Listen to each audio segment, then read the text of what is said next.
Okay, Greg Barnes, go ahead first. Hey Hubert, what was the decision-making process in putting Armando on Banchero to start the game? Well, there really wasn't a good matchup for Paulo. You know, we just didn't feel like we had a really good matchup in terms of defending him. You know, one of the things that I really believe in Armando, he's a really good defensive player, and he also has size.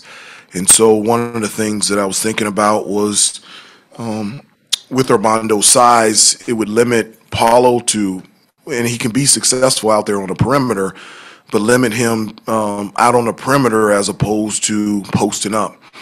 And Armando got two quick fouls, and we had to put him on the bench, but he then came in the middle of the first half, and I thought he did a good job of staying out of foul trouble the remainder of the game. CL Brown. Hubert, when you have a player like Caleb who's kind of struggling shooting the ball, what are the ways that you kind of try and work him out of that? Because it almost seems like some of his game is predicated on scoring, and if he's not scoring, he kind of, maybe doesn't have the same focus or intensity in the other parts of the game. Well, you know, Duke's pressure really bothered us, specifically our guards, our point guards. You know, throughout the season, at times, teams that have pressured us has really bothered us. And you know, going into the game, one of the things that we talked about was that Duke was going to pressure the ball. They're going to play in passing lanes, and in order to be able to change sides of the floor and to be able to run our offense like we want to, that you're going to have to create space. You're going to have to make contact to be able to create that space to be able to catch the ball. We weren't able to do that. Their pressure on the ball bothered us to the point that we couldn't even get into our offense. And so it was really their pressure on the ball that made it really difficult for Caleb and for RJ, not only to create shots and to make shots, but also to get us into their offense. And so I really believe that their pressure was the determining factor that really bothered us on the offensive end. Andrew Jones. Coach Leakey said that the issue with that 31-8 start was they punched you guys and your team didn't punch back. And he said that it kind of reverted back to some of the ugly losses from before. Is that what you saw? And if so, what is your explanation of how something like that has recurred once again? No, I think this was different than the losses earlier in the year to Tennessee and Kentucky. I don't contribute that to the same thing. I thought for the most part we played hard. We just didn't play smart and we didn't play together. At the end of the day, you know, we didn't have an answer for Paulo and AJ, with the exception from a defensive standpoint was Leaky.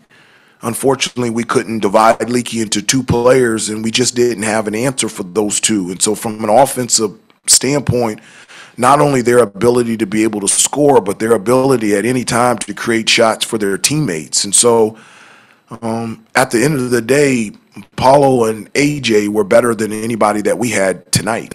And so yes, I agree with Leaky from the standpoint that they punched us in the nose at the beginning of the game, but I was really encouraged at halftime. You know, going down, you know, I think 23 in the first half, and then going into the half, and we could have cut it to 10. Brady missed a free throw, but I mean, we had it to 11 at halftime. And so one of the things that we talked about and I was expecting was us to throw the first punch in the second half and really put some life into this crowd, into our team. And I really think that the difference was their response at the beginning of the game and their response at the beginning of the second half. They just took it to us on both ends of the floor at the beginning of both halves, and we were just playing catch up the entire game from there. Thank you. Gregory Hall. Hubert, for the pressure you mentioned on RJ and Caleb, what was discussed as far as trying to counter that, and why wasn't there an answer to that for the rest of the game?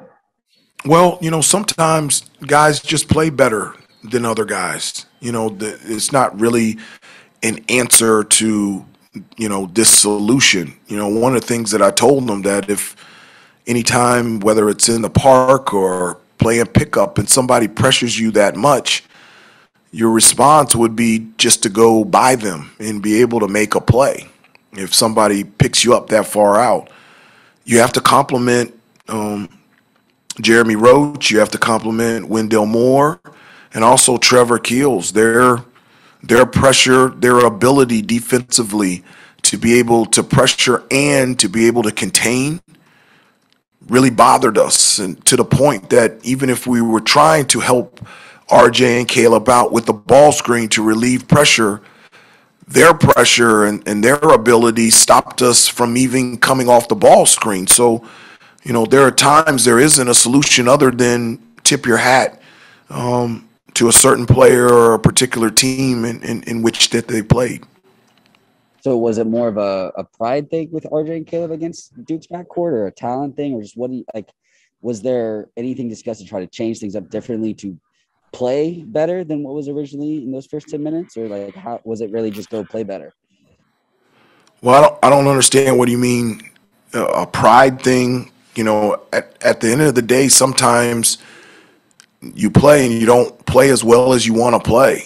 I mean, I played 4 years here and 12 years in the NBA, and there were games that I didn't play well. It wasn't a particular answer of why didn't I play well, but at times I didn't play the best that I wanted to play. And I would say the same thing, and that I think Caleb and RJ would say is that, it just, today's game, their guards and their pressure bothered us to the point that, we didn't play our best game, particularly on the offensive end. And so that's something that you can learn from and grow from it and get ready for the next game. PJ, go ahead. Hey, Hubert. So there were, kind of points in that early, comeback in the first half where Brady was really trying to will the team forward. He was getting inside. He was making shots. How important was his performance tonight in trying to keep the team engaged, especially when they started getting?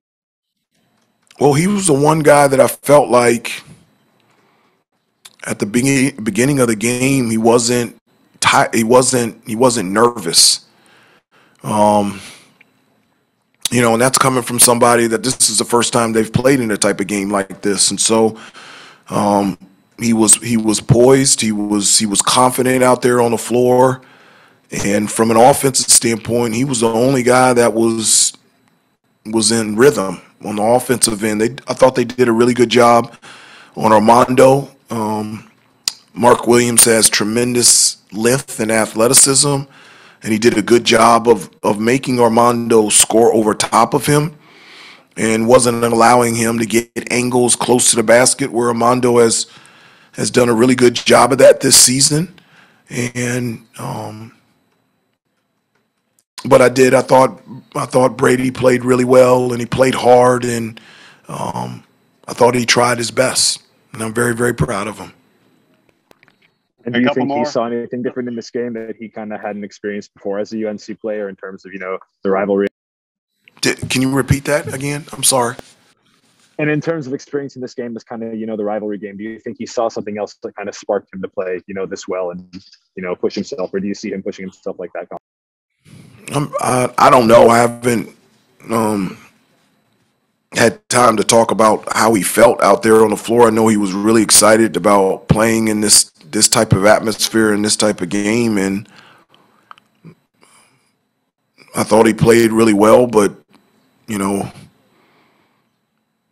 all of us wanted a different outcome. All of us wanted to play better.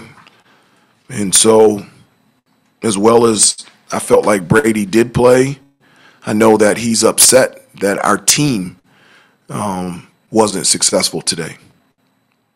Okay, last two, Adam and then Josh. Go ahead, Adam. Hubert, because of the significance, of this game and of this rivalry, it is part of your challenge for you as a coach, with turning around quick to play Clemson here, but just managing that and leaving this in the rearview mirror so it doesn't. This isn't a loss that beats you twice. Is that one of the concerns for you? No, it's not a concern for me. I mean, one of the things that I told them after the game in the locker room, I said that they're left with two choices.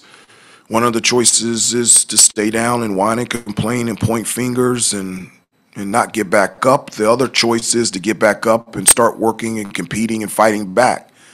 I told them that I didn't even fall down. I'm already up and I'm already swinging back, and that my hope and my expectation for everybody in that locker room is that they're getting back up and ready to get back to work and fight.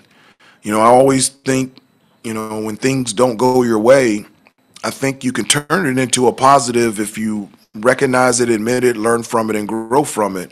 And so in terms of putting it in a rearview mirror, I don't necessarily want to do that. I want us to recognize it and learn and grow from this to be able to use it moving forward, not just on Tuesday, but with the remainder of the year. So I think it's a combination of both. But my expectation and my hope is that it will light a fire in us to continue to work and to get better and get ready for our next game.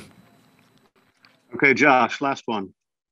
Coach, you said earlier at the end of the day, you just didn't have an answer for Paulo or AJ, and that you couldn't divide Leaky in half and have him both defend, or have him defend both guys. When you face some really good teams, have you faced a team like Duke that presented as many problems in scouting as the Blue Devils did today? No, there's a number of other talented teams in the country, and Duke is one of them. And Paulo is, his ability to be able, from an offensive standpoint, to create a shot not only for himself and for his teammates, whether it's on the perimeter or in the post, is something that very few teams in the country have. AJ's in a really nice rhythm now, not just shooting the ball from three, but just being able to get into his spots. He's a big wing, he's athletic, and he can get to his spots anytime. And so both of those guys are really good, and they have a very good basketball team. And so we have to improve. We've got to get better. And for us to compete against them later part of the year, we're going to have to play better. Thank you, everybody. Okay, Thanks, you. Coach Davis. Okay, thanks.